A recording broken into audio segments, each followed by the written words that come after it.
After 17 days, traveling through 8 cities, I fell in love with Vietnam. As a foreigner visiting for the first time, I wasn't sure what to expect. But from the chaos of Hanoi's bustling streets to the calm shores of Phu Quoc, this journey has become more than just a vacation. I really appreciated Asianway Travel for how smoothly everything was organized. I'd highly recommend them for their helpful and experienced team. When I landed, a friendly English-speaking guide was already waiting to take my group of friends to our hotel, and the rest of the day was ours to soak up the first impressions of Hanoi. I immediately dove down to the walking street near Hoi An Lake. We were lucky that at the weekend, vehicles are banned. The streets come alive with families walking, street food stalls, and music performers. It was the perfect way to experience local culture. We kicked off the next day exploring some of Hanoi's most iconic historic spots like the Ho Chi Minh Complex, the Temple of Literature, and the Museum of Ethnology. You can feel the weight of history in the air and sense the Vietnamese people cherish for their roots. But honestly, riding the cyclo through the old quarter was my highlight. Clothing, handicrafts, and souvenirs are there, all at bargain prices. With every little gift, I imagined the smiles waiting for me back home. When it came time to visit Hoi An Lake, we were already tired and had seen it the day before, so we asked to skip it and spend more time exploring the quarter instead. The guide was super understanding, and the plan was adjusted. The flexibility made us feel like the tour was shaped around us, not just a schedule. Cheers to that. On day 4, we left the city for the famous Halong Bay. After boarding the cruise, we were welcomed with drinks and a view that felt like a painting. Calm water, towering limestone cliffs, clear sky. The delicious buffet lunch gave us all the energy to paddle around the peaceful Luan Cave. We had a sunset party and a short Vietnamese cooking class where we learned to make fried spring rolls. Nothing too fancy, but fun and tasty.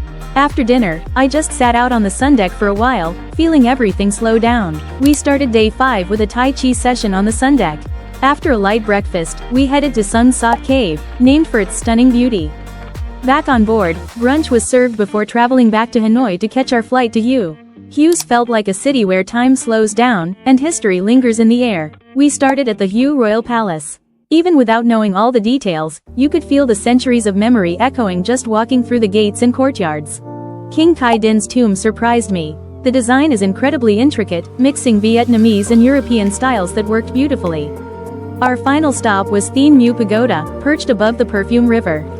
The view makes you pause without even thinking about it. Hoi An turned out to be one of my favorite stops. One word to describe it would be colorful. We visited the Hoi An market in the morning. Let me just say, it's not for the faint-hearted or anyone expecting spotless aisles. But if you're the kind of traveler who wants to see how people really live, this place is gold. Then we got on these round basket boats and cruised through the Bay Mau coconut forest. Then came the cooking class out in the countryside. I had learned how to make spring rolls back on the boat in Halong Bay, so I was excited to see how they'd compare.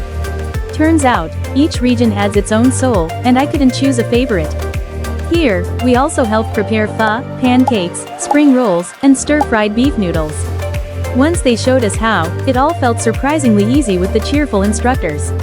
I left full of food and the urge to cook for everyone when I get home. Later in the day, we wandered through Hoi An's ancient town, gazed at lanterns hanging from every corner, centuries-old yellow houses, and a peaceful riverside. We checked out of Hoi An in the morning and headed straight for my sun sanctuary, a UNESCO-recognized site. Next, we climbed 120 steps up the Marble Mountains and were rewarded with a wonderful panoramic view. In Da Nang, we visited the Dragon Bridge, breathing fire on the weekend. Ba Na Hills was like stepping into a surreal mountaintop fantasy. The cable car ride itself was an experience, soaring through misty clouds above the forest with sweeping views of Da Nang's coast below. The Golden Bridge, a walkway above the mountains lifted by giant stone hands, is as impressive as all the photos online. Take your chance in the early morning for fewer crowds in your memorable shots. We caught a morning flight from Da Nang to Ho Chi Minh City. The rest of the day was free to explore or relax. I wandered around a bit for some iced coffee, and grabbed the famous broken rice with grilled pork chop, shredded pork skin, and meatloaf. The next day, we went underground, literally, at Thu Chi tunnels. Crawling through the cramped passages really gave me a glimpse of what life was like for the resistance fighters. Back in the city, we visited the Reunification Palace, a time capsule of 1970s interiors and Cold War history. Then came the architectural gems, the Notre Dame Cathedral and the Central Post Office, which looks straight out of an Europe postcard.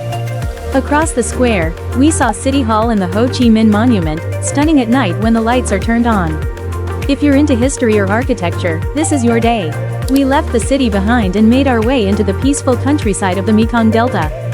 First stop is Binh Trang Pagoda, a beautiful 19th century temple that felt like stepping into a calm oasis. Next, we boarded a boat and cruised down the Mekong River. We were up early to catch the liveliness of 𝐸𝑛𝑠 Rang floating market. Imagine a river transforming into a bustling street. Boats loaded with fruits, flowers, and even noodles zigzag between each other, creating a vibrant maze. After that, we slowed things down with a visit to the Binh Thuy ancient house. It's a beautiful old French-style villa that looks like it was pulled straight out of a movie. After a chill morning for day 13 and landed in Phu Quoc, I tried Phu Quoc stirring noodles, a specialty noodle soup where you mix shrimp paste, lime, and fresh seafood yourself. On the final morning, I woke early to float quietly in the calm sea as the sun rose. Time felt like it stood still. After a slow breakfast, it was time to leave. 17 days, 8 cities, and countless memories later, I'm heading home with more than just souvenirs.